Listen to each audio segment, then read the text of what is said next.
for a ridiculous 550,000 Kenya shillings. What do you get?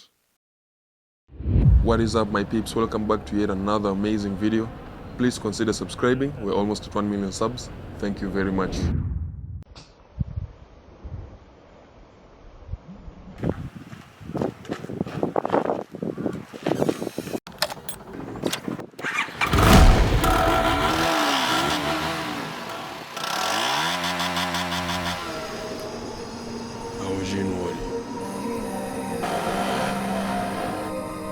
We have been through a lot, me and you. Through every thick and thin. Through every win and failure. Unfortunately, we have never faced an opponent like this. And this time, I'm afraid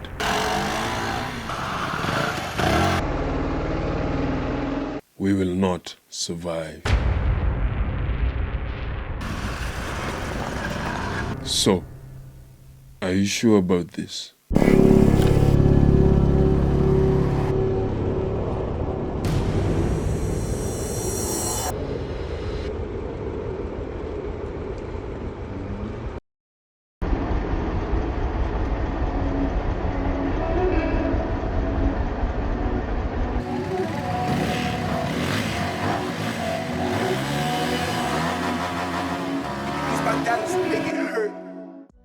The Cfmoto NK250, a wonderful mighty beast, a gorgeous bike with a KTM-like aggressive styling, which I absolutely love, and so does everyone in the streets who sees you passing by. That will give the Taro GP a run for its money when it comes to looks.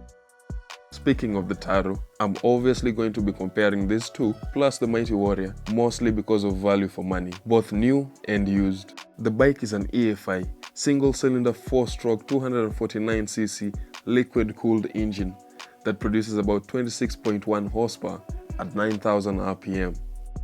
You do feel the power of this thing. The Taro GP doesn't even come close with 17 horsepower. If you're not a hater and have seen my Taro GP review, I said that the bike is fast, but you don't feel the power, especially when taking off. With this one, you absolutely do. It has very good low-end torque, which helps accelerate faster while overtaking. And also, wheelies, which I was unfortunately unable to do with this one. I probably have to get used to it quite a bit.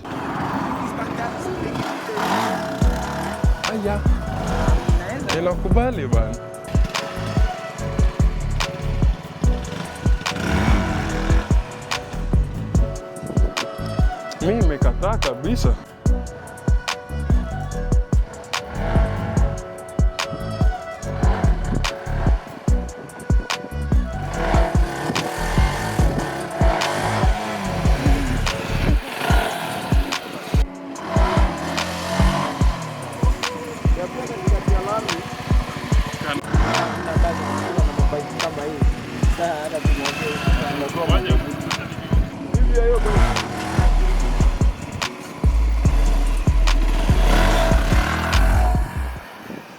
I was really surprised. Even the 6th gear can accelerate should you pull the throttle while it's engaged, and it will push faster. Although, if you're on a hilly road, you must shift down, especially if you're past gear 5 or even 4 sometimes. Speaking of gears, the bike is a 6-speed, which is the same configuration as the Halogen one.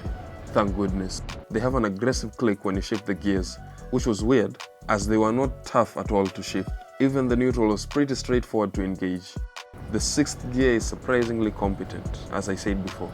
You can also use it as an overdrive gear to save fuel, especially when you're not in a hurry. I have already done Nairobi to Nakuru, Nakuru to Nairobi, Nairobi to Mombasa in the same weekend. It took 2 hours from Nairobi to Nakuru, Nakuru to Nairobi, 6 hours from Nairobi to Mombasa. It was quite a pleasant ride. At first, I wasn't very conversant with the bike, so from Nairobi to Nakuru, I only used gear 6 twice. But when going to Mombasa, I was already relatively familiar. I barely shifted down from gear 6, which was quite a surprise. The gears are very long, as you would expect from this bike.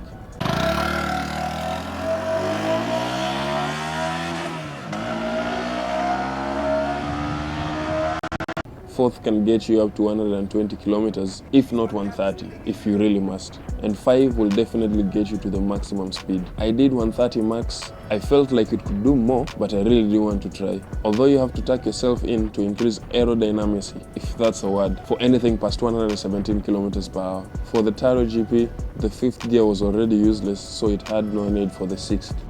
The bike comes with a massive dual suspension on the front and another huge monoshock for the rear.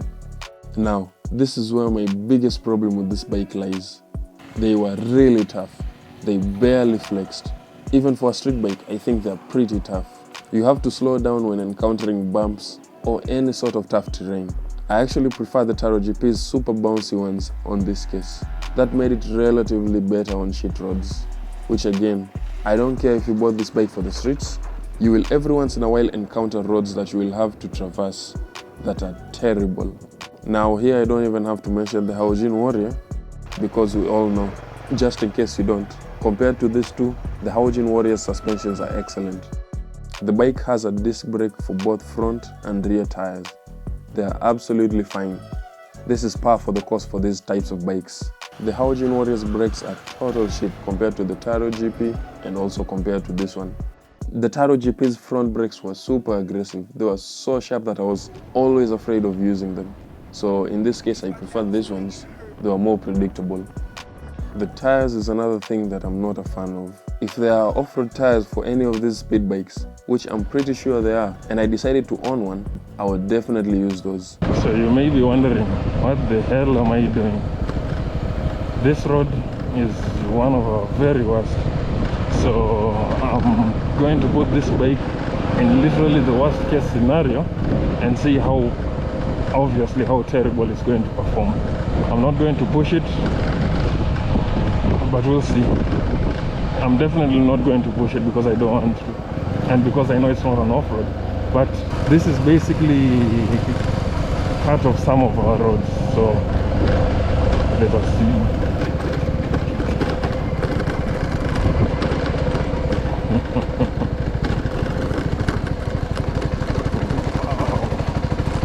It's worse than it's as bad as I expected. God damn it. Obviously, if you live in places like this, don't buy this bike. This road is actually this one.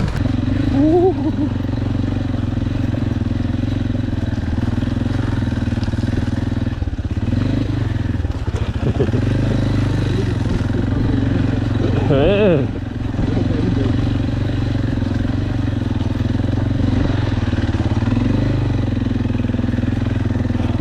Riding slowly actually isn't that terrible, but if you're in a hurry, then you have no choice. You just have to ride slowly.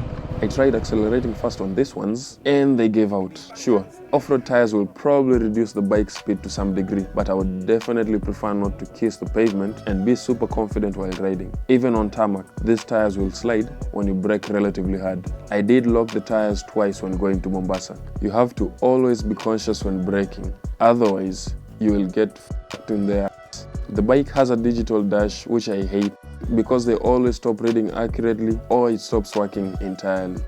The bike comes with an electric starter, which is different from a regular push start, which was cool. As it is tradition, I put it up against the 200cc monstrosity, the Haojin Warrior. We are about to get murdered today. The most powerful bike yet.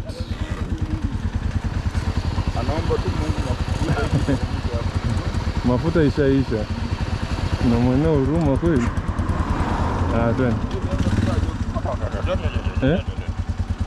Haezi ilaza chini kama kawaida.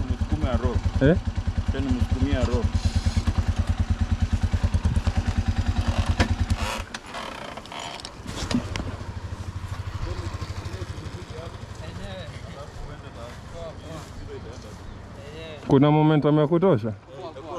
Sawa.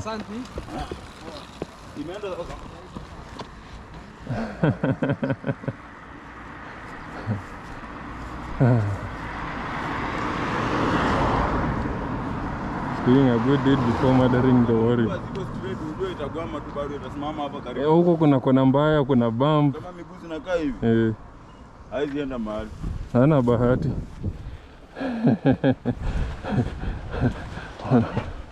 So na warm up kwanza.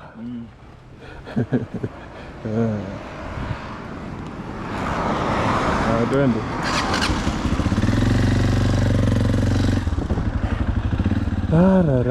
Hey. Leo nitasukuma hii bike. Haya. 1 2 3 nitapiga horn mara 3. Haya. Sita pause.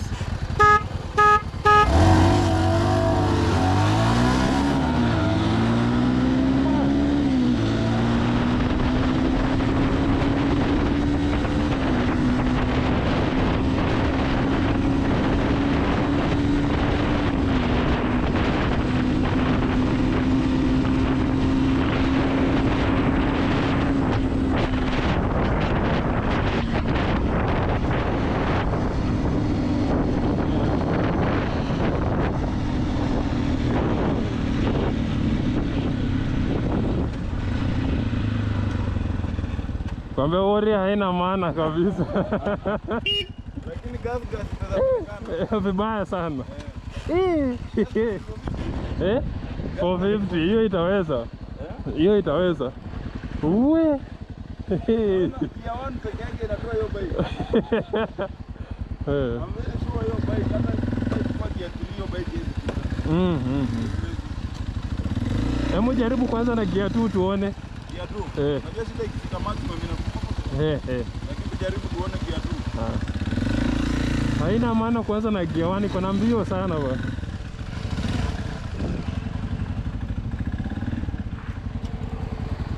Hivyo utaweza kweli? Hata tu. Sawa.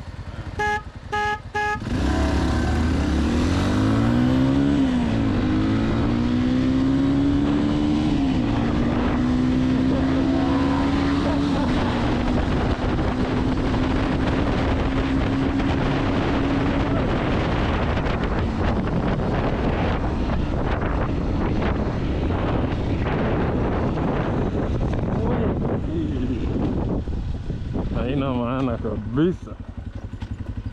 Nothing. Damn it.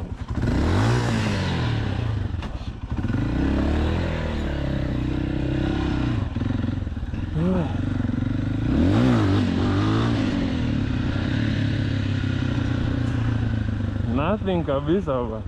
Ameanza na gear 2. Gear 2. Unaona vile inapita kana nauliza je kama kamera imemuona.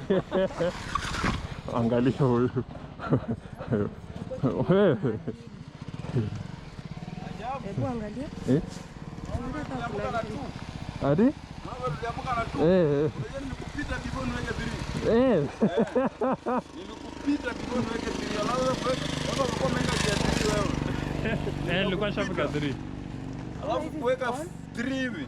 Wewe hukuwa tena kwa hiyo race. It wasn't even close. The bike is a beast and you can feel it. The gear 1 is a monster. The Halogen Warrior was completely obliterated. The only place the Warrior would fare would be in its other terrain, as it is a dual sport. Although, technically, it wouldn't be fair because this bike can't even. Even the Taro GP had a better chance there.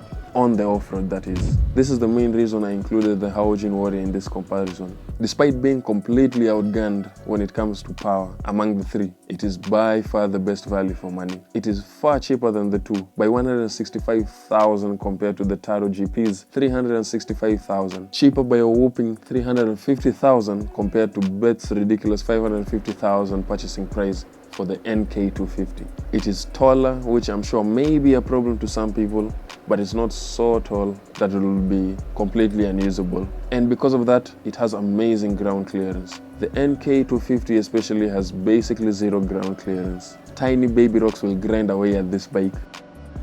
The Halogen Warrior is far lighter than the two, at 138 kgs versus the NK's 155 kg, which you absolutely feel. You cannot push this bike on the tiniest bit of hill.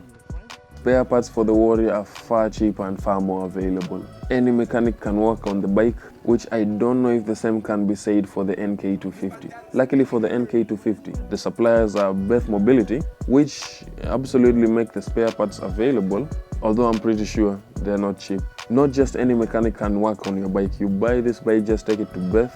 You don't want any problems. It hasn't been around that long, so you probably should just be cautious. The sitting position is relatively better than that of the Taro, credit where credit is due. This is because it's far more neutral. Unfortunately, the leg positioning is atrocious. Your knees will beg you to chop them off on a long journey. Although surprisingly, on my way to Mombasa, I think I got used to it, but from Nairobi to Nakuru, it was so bad I actually got muscle pull quite a bit.